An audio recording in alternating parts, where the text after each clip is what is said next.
চাঁচলের সোনার দোকানে দুঃসাহসিক ডাকাতির রেশ কাটতে না কাটতেই ফের সোনার দোকানে হাড়হিম করা ডাকাতি মালদায়। গভীর রাতে দোকান ভেঙে লক্ষাধিক গয়না লুট, প্রতিবেশী এক ব্যবসায়ীকে বেঁধে রেখে চলে দুঃসাহসিক ডাকাতি।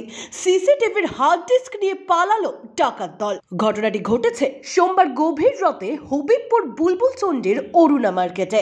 জানা গিয়েছে হবিবপুর ব্লকেরই শালগম্ভিটা গ্রামের বাসিন্দা টিঙ্কু দাসের সোনার দোকানে রাত 1:30 নাগাদ 7-8 জনের সশস্ত্র ডাকাত দল হানা দেয়। সেই সময় হবিবপুরের এক কাপড় ব্যবসায়ী হাটে যাবার জন্য নিজের দোকানে কাপড় নিতে গিয়ে অরুণা মার্কেটে ডাকাত দলকে দেখে ফেলে।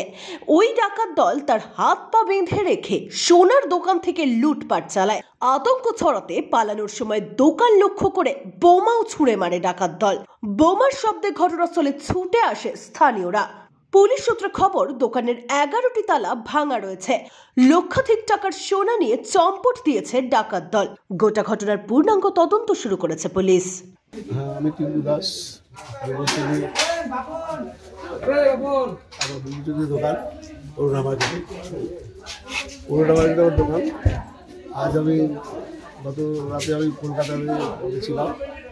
আমি ফেরার পথে যখন আমি বহরমপুর থাকি তখন আমাকে পুলিশ প্রশাসন ফোন করেন যে দোকানে ডাকাতি হয়েছে।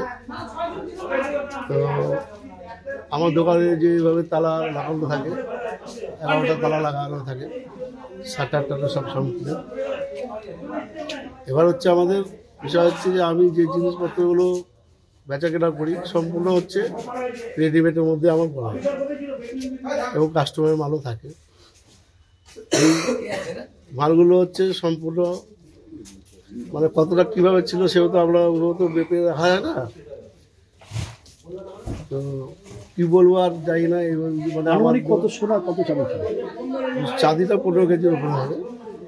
সোনা মোটামুটি আইডিয়া ওগুলো পারা যাচ্ছে না।